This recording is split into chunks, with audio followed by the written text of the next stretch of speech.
Along with partner Simone Weis as part of the duet Modern Times, he is the latest artist to appear on the Eurovision stage for the Grand Duchy of Luxembourg. The year was 1993 and Mill Street was the host city. How did the hard rocker Jimmy Martin end up there? What does he remember from Ireland? How much hairspray was invested in his hair and how disappointed was the delegation over the 20th place and the huge ozone hole they must have created? You listen to Eurovision Legends with your mullet-haired groupie, Emil Löfström.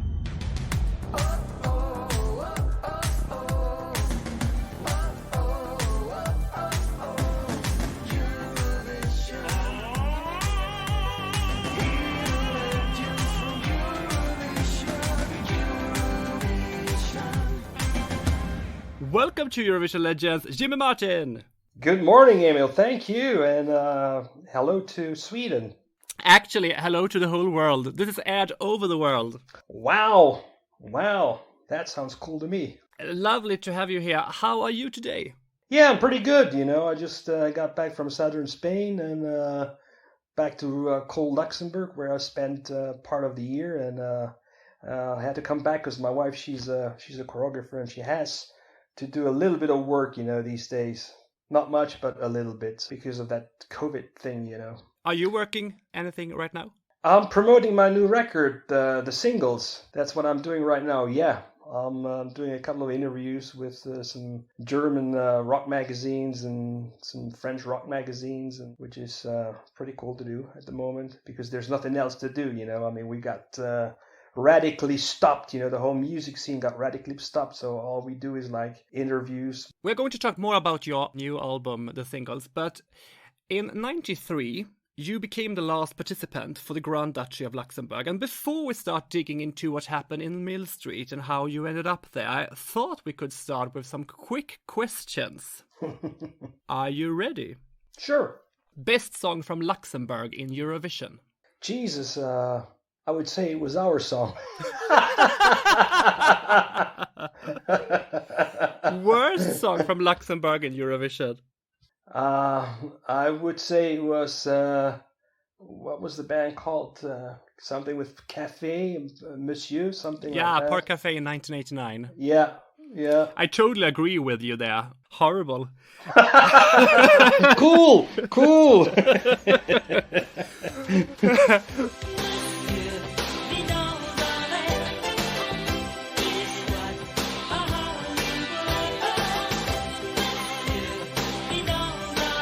Who should have won the contest but didn't? I think in 93 I really liked, and I thought they were going to win, was the band for Sweden at the time. They had, I can't remember the name because it's hard to pronounce, but they had this song called Eloise. I always remember the song. Yeah. Which I thought was a really good song. It was kind of a boy band, if I remember. Exactly. Arvingarna. Oh, okay. Yeah. Arvingarna. Yes. Okay.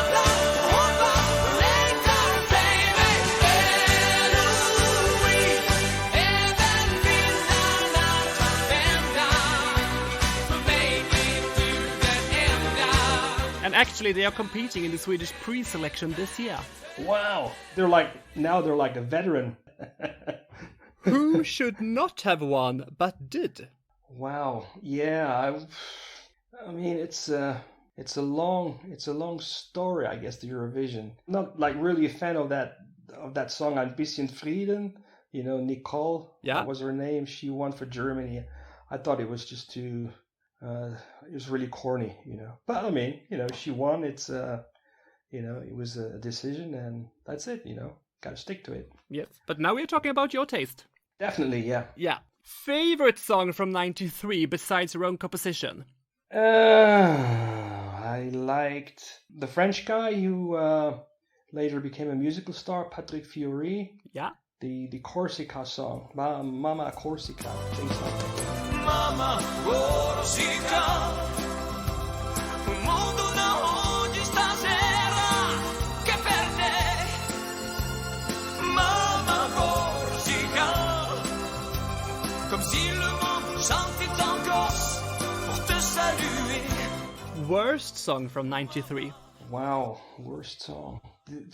The Austrian guy, this Maria Magdalena thing, because they had their dressing room right next to ours, and all I could hear like every day, it was just his voice, blasting out of his dressing room, Maria Magdalena. Maria Magdalena, du bist Glück und Leid. Maria Magdalena, schenk mir die Ewigkeit. Maria Magdalena, gib mir deine Macht. Für immer und nicht nur für eine. Who do you want to see compete in Eurovision next year? For which country? It doesn't matter. Me. Who do you not want to see compete in Eurovision next year? That German dude, the one with looking like a clown. Gildo Horn. Gildo Horn, correct? Yeah, that one. He pretty much sucked. Gildo hat euch lieb, und wenn's auch mal Tränen gibt, kommt rüber und singt für euch Lieder. Gildo hat euch lieb. Sorry. I just thought, there was a period when the Eurovision was just like a big love, a big blah blah. Yeah. Last question. How many cans of hairspray did you bring to Mill Street? I bought the whole stock in Mill Street. There wasn't any available anymore. Well, you survived the first part. Funny that you mentioned Tony Vegas and Maria Magdalena, and you remember that they were singing that song the whole time, because in a previous episode I talked to the Croatian group Put, and I asked them if they remembered anything behind the scenes, and they said, "Oh my God, this was this guy from Austria that sang Maria Magdalena in the toilets all the time." Yeah, I mean, I swear to God, every time we were there, all you could hear was like blasting out of his dressing room was like Maria Magdalena. That was the only thing you could hear. I couldn't even sleep. I had nightmares. In 1982, you released an album under the name Jimmy Martin and New Deal. Was this your first music collaboration? Well, what happened was like I had a single released the year before. Actually, it was 1986, I think, the album with the New Deal. It was 86. And in 85, I released a single, Leaving It All Behind, which became a number one hit with RTL Germany.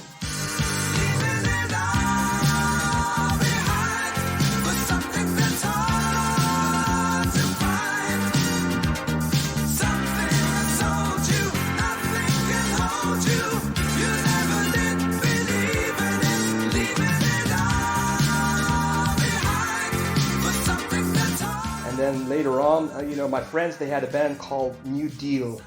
And so we just, we collaborated and we did this album together. We recorded a couple of tracks in London with my producer, and so we had the idea of just calling it Jimmy Martin and the New Deal. So we had this collaboration of songs together, because at the time we didn't have enough money to pay for a whole album. So I contributed a couple of my songs, and together we released this album.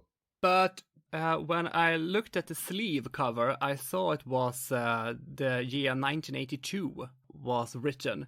So I wonder, maybe it was recorded in 1982 and later released in 1986 then? Yeah, I think there was like 2 tracks that we recorded together in 82, yeah. Okay. Right, yeah, but it was released in 86, yeah. Okay. But at the same time, you left the band for a French hard rock band. Correct, yeah. I was approached by the French, it was a newcomer hard rock band in France called Fisk, and they were looking for a new vocalist who could manage the English language. And they saw me at a festival, and so they asked me if I wanted to join them. You like Rammstein, I hear. Yeah. Gott weiß, ich will kein Engel sein.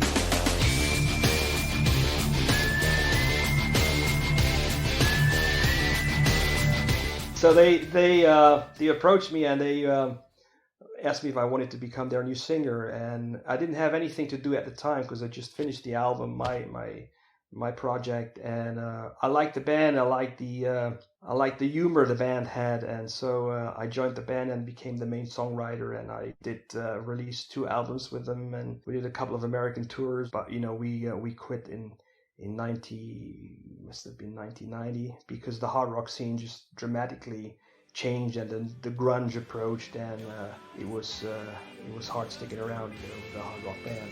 Yep.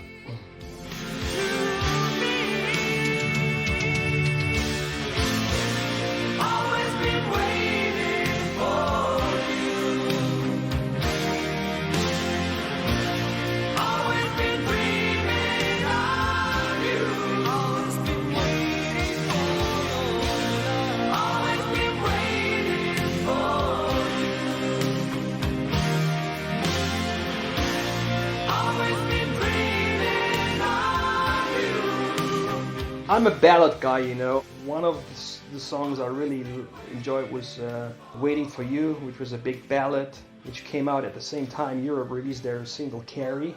Yeah. And I remember we played like a week later in France at the same place they played, and I met them, and they were cool guys at the time, we're the same age group, and I really like melodic hard rock, big choruses and, heavy guitars and nice melodies. Your first solo album was released in 1989. Was this a dream come true?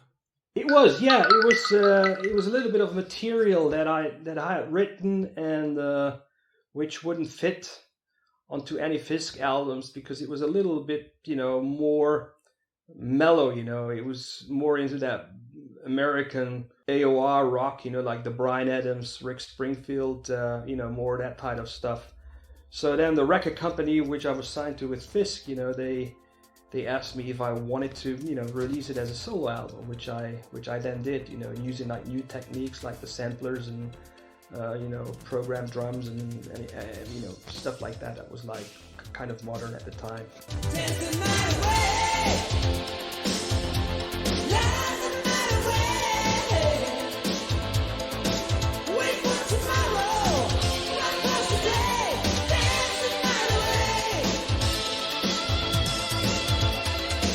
I like Dance the Night Away. The girl singing backing vocals, on the album, later represented Luxembourg. I think it was 1991 at the Eurovision. Sarah Bray, yeah. So that was her first step into recording music.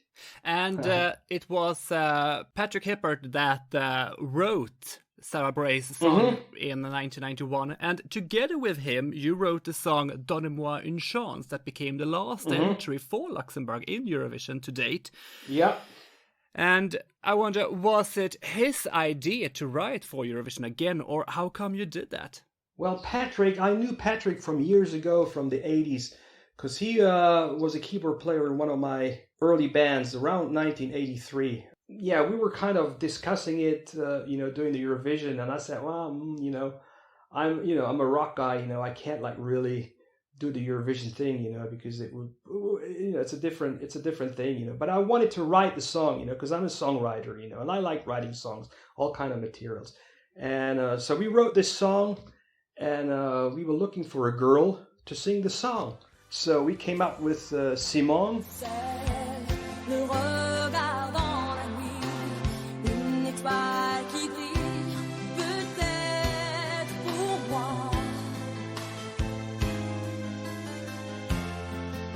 Facile de dire que ma vie chavire, j'ai besoin de toi. C'est un jeu que l'on doit vivre. Je veux savoir si la partie est perdue. Mais je veux encore vivre, te quitter pour tous mes espoirs. Donne-moi une chance.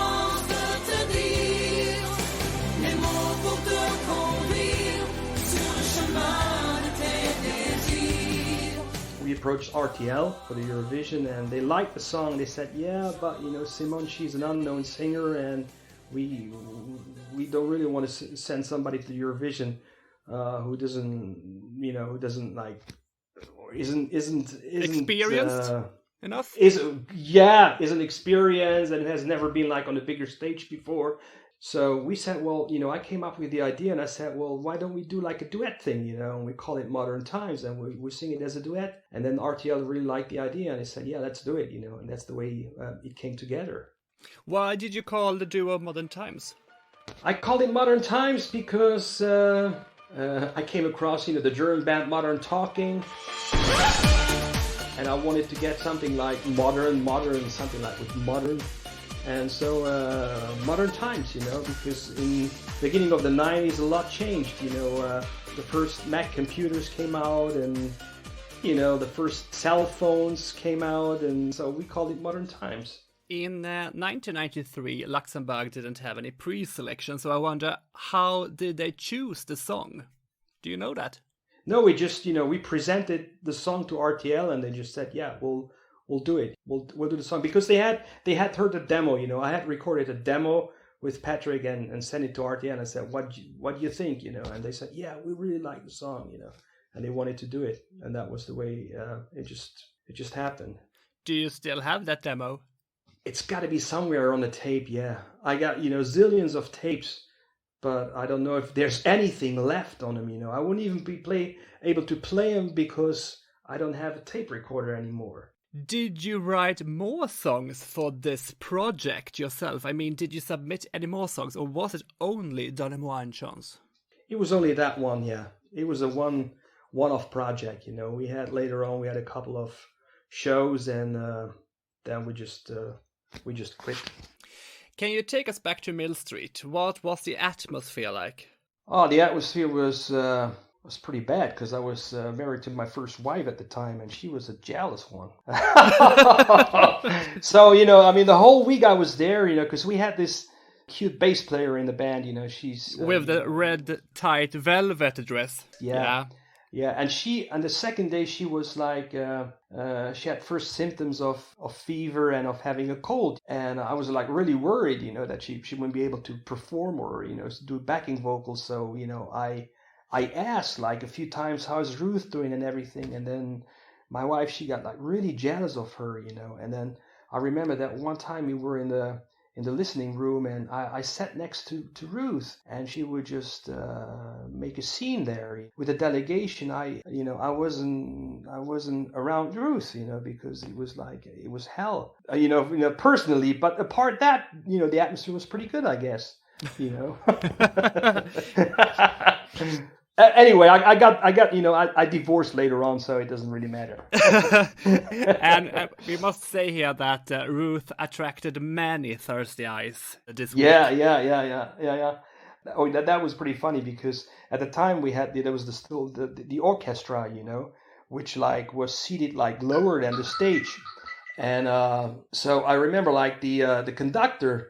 He went to count in the band, and he 1, 2, 3, and they were all staring at Ruth's legs or whatever, and they completely missed, their entree to the song, in the rehearsals. Yeah. In 1993, I was, wait, I have to count here. I was 7 years old, and I remember that I thought she looked like Jessica Rabbit. Yeah, kind of, yeah. In the team, there was one of your best friends too, the drummer, Frederick Reichel. Correct, yeah. He's still in fact, today we're going to meet up and have a bottle of red wine, like every Wednesday when I'm in Luxembourg and I'm not abroad, Yeah. We'll meet together, especially in these times, where everything is closed, like bars, restaurants are closed, we always meet up, and we'll have like half a bottle of red wine, and we'll just talk. He became, he's been a good friend, I'd say like almost 40 years, and he's a great writer. He writes poems and books, and he also wrote my biography in 2012. Do you still have a copy of the book? Yeah. Yeah, I think I have a few around. Yeah. Yeah, I do. Can you sign a copy and send me? Sure, I can do that. Lovely. I could do that. I will go back to Sure, Eurovision yeah. here because I wonder, I guess your gold glittering blue vest didn't get the same woohoo as Ruth's dress. Maybe with some female fans. I don't know. I ask because watching your performance today, I wonder who did your styling? Because in my opinion, it looks like some people got an invite to a party without a dress code and no one knew what the other one would wear. Don't get me wrong. I know this is the 90s, and I guess you didn't. I guess you didn't envy her skirt and blouse with butterflies on. But did you have a say in this? You know what happened was like it was kind of two teams. You know, it was me, and the other side was Patrick, and he was taking care of Simone. So then the A&R of RTL says, and he was like, I mean, he's been like the father of Eurovision for Luxembourg. I think he was already like 80 years old at the time. And he said at the time, he says, yeah, well, you know, we have to go and then we have to buy a nice suit with some nice shiny black shoes, you know, for you. And I said, oh, holy cow, you know, I ain't going to wear a suit. And I remember like there was the first press conference. I showed up and I hadn't shaved for about a week, you know, on purpose, you know, because they told me what to wear. And I said, hey, no way, you know, I ain't gonna wear like a suit. So I went and I, you know, got my own stuff, you know. I got a pair of black jeans and I got a pair of cowboy boots, which was like fashionable, you know, at the time. You know, I liked turquoise at the color at the time, so I got this turquoise vest and this black, I think it was a black shirt, you know, with some silver chains, and then I had this, you know, this Mexican tie with the blue stone. It was like the turquoise stone that would fit with the vest, but I lost the stone in Mill Street, and so I said, you know, damn, what am I gonna do, you know? And I had a spare Mexican tie, but the stone on that one was like pearl white, so then it wouldn't fit to my vest. So I went in Mill Street. I went into a shop where you can buy all these little, you know, model planes that you have to, you know, build together. You know what, you know, the kids do that, and they had like these little pots of color, like blue, red. They're like, I don't know, maybe 10 millimeters. It's like a little pot, you know. And then they had this turquoise color. So I bought that one, and I painted it turquoise. You know, the pearl white stone. So then it would fit again, you know. So that was the tie I was wearing that evening, man. You know, Jesus, you know, I didn't have anybody taking care of that. Yeah, and Simone, I think she went with Patrick and the guy, and they went to some outrageous fashion store in Luxembourg. I can't remember. It costs a fortune, I think, that dress, you know. But I wasn't part of that, you know. I didn't have any saying in that, you know. So. Did something happen behind the scenes that you can share with us? No, not really, you know, except like the jealousy scenes from my ex-wife, you know. That was about it. That was enough. You were never the favorite to win, and critics called the song old-fashioned. Was this something you noticed? No, because in the I think on the Saturday afternoon when we recorded the show, you know, we were like, a lot of people thought, you know, it was a good song, and I think we were about among the first 7 at the time. But I must say, you know, like RTL didn't really do any promotion for it, you know. I mean, the record arrived late, which we couldn't distribute, and I was told, you know, when we left, you know, they're always scared that they would win and then they would have to promote it the following year, you know, and they didn't want to spend any money. So they told me, oh, well, you know, good luck, but please, I mean, I swear to God, that's what they said. Good luck, but please don't win.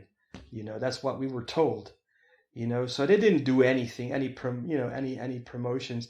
We were invited to all kinds of parties there, like countries throwing parties and promoting some of their products, like wine or whatever, you know, that was made in the country. We didn't have any party, nothing, you know. There wasn't any input from the Luxembourgish delegation.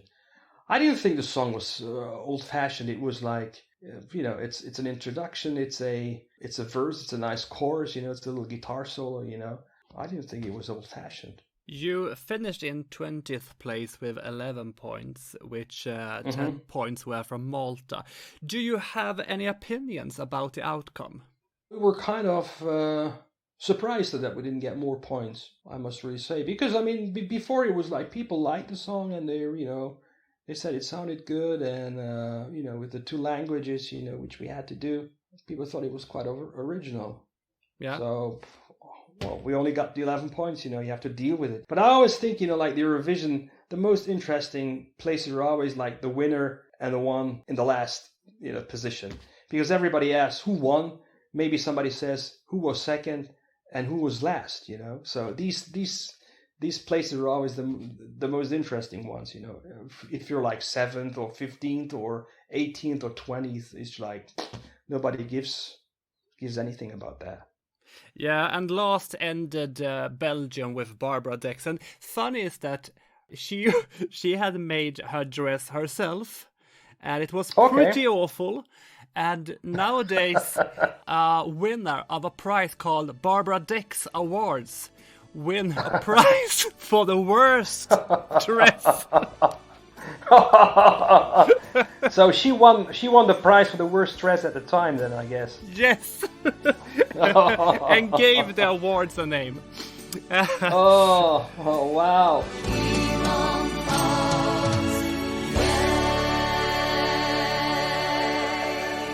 This was the last time to date that Luxembourg participated in the Eurovision. Did you have the feeling there and then that this would be the case? No, not really, because I mean there weren't any talks that Luxembourg wasn't going to be taking part of it yet, which I think it's a shame now because it's such a rich country and we don't take part in the Eurovision anymore. I mean, we tried a few times, I approached them a few times. I said, I'll do the song, I'll do the production for free, I'll do everything, and they just we don't want to do it anymore. And some people think it's my fault, because we ended up 20th, so it's your fault, And every time I'm in an interview here, they always ask me about the Eurovision. I'm always saying it wasn't my fault, because everybody says, yeah, it's because of you. We don't participate anymore. You said here before that you had offered to write and produce songs for Luxembourg. Mm-hmm. Can you reveal anything you have offered? I had a few tracks, I think, that I ask because I wonder if the song Love Does Not Live Here Anymore was written for Eurovision in mind. No, Love Don't Live Here Anymore was written, it was written for a remake of a band, from the Scorpions. Yeah. And about 6-7 years ago, the bass player and Michael Schenker and somebody else, they were going to do like a new version of the Scorpions and calling it the real Scorpions, the new Scorpions. We were asked to write 2 songs for them, so we wrote 2 songs for the new Scorpions. The project never got off the ground. So that's why I recorded Love Don't Live Here Anymore for my 2013 album. But it wasn't written for the Eurovision. Love don't live here anymore. An empty space might close the door. I need to breathe, I must believe. Too late, why wait? Love don't live here anymore. Torn between the need for more. Never felt like this before.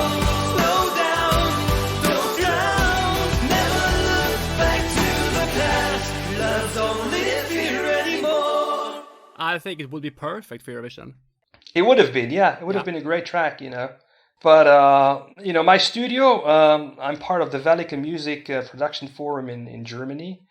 And Lena, she recorded at our studio. She recorded her satellite song at our studio.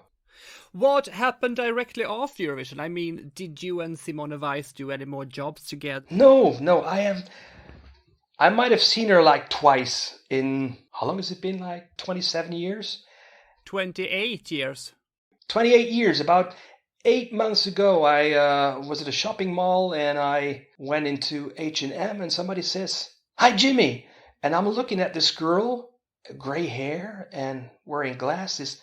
And at first, I didn't know who it was, and then like 3 seconds later, it was Simone, So I hadn't seen her in such a long time, and wow, and there I meet her, I mean, she didn't look like she did before, It's like completely changed, I don't think she does any music anymore. I saw on Spotify that you have recorded one more song together, Take Me Straight to Heaven. Yeah, that was, I think that was before we did the Eurovision. And she did backing vocals on that one. Yeah? Yeah, she did backing vocals. So that was like, I always had like the Eurovision singers first come into the studio doing backing vocals. Like Sarah Bray, when she did backing vocals for me, and Simone too. That was the first time she'd recording in a studio. Oh. Simone, yeah. So she's done backing vocals for that Take Me Straight to Heaven, yeah.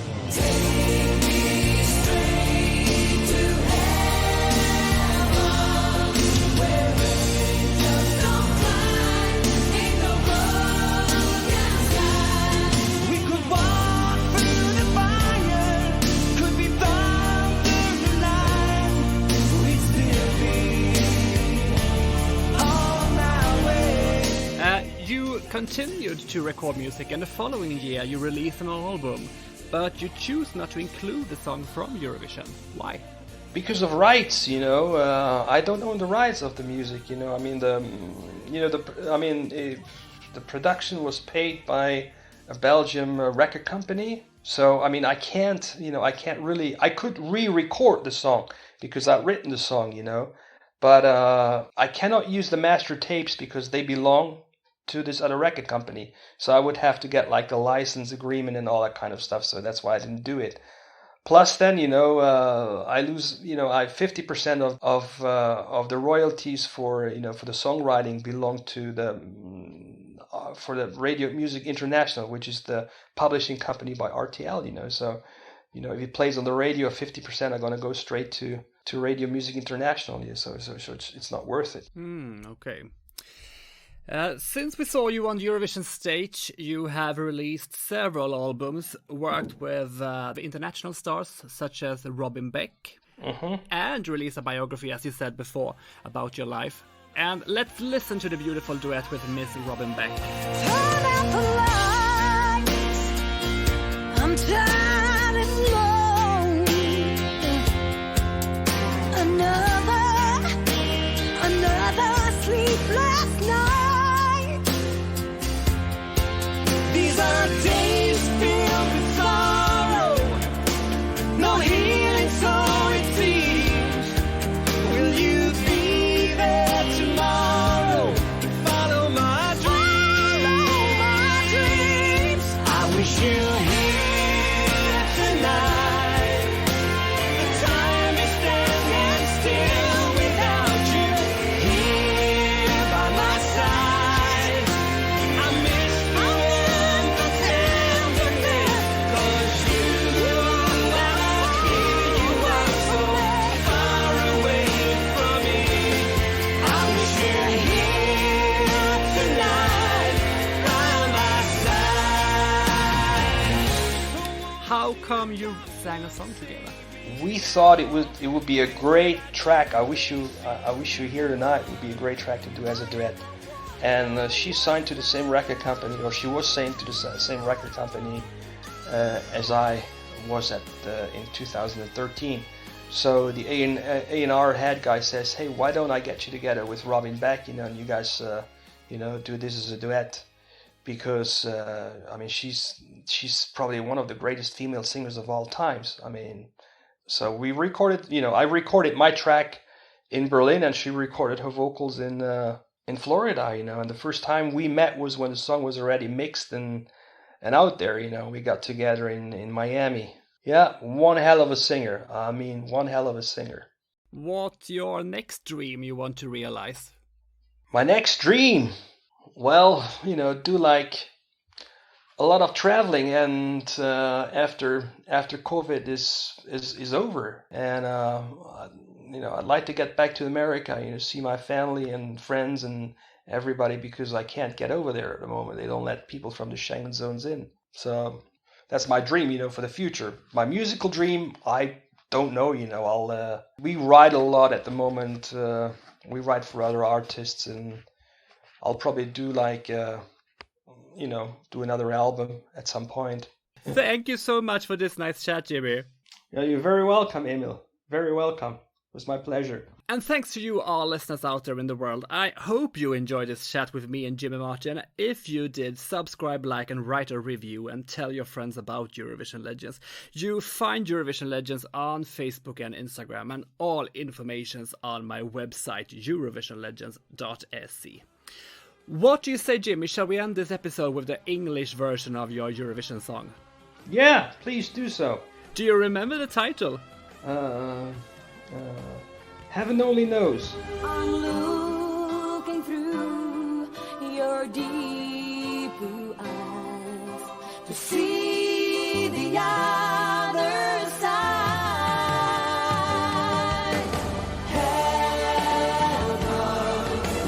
Heaven only knows. Heaven only knows the way back to your heart. Hold on to the tree. Let's try to make it real. Ain't it love? I think it was like 3 or 4 weeks before the event took place. RTL called me in a secret meeting and they said, "You have to come to RTL tonight. We have to talk to you about something." So I went there and they said, "Look, you have to sing some lines in Luxembourg." So I wrote like pretty quickly a couple of lines in Luxembourgish, which I had to sing that night. Dreaming wel aan een klang leef zo ich, zief mijn roos, de jaren maar für mich bleef, zief mijn ster an der Nucht. Hey!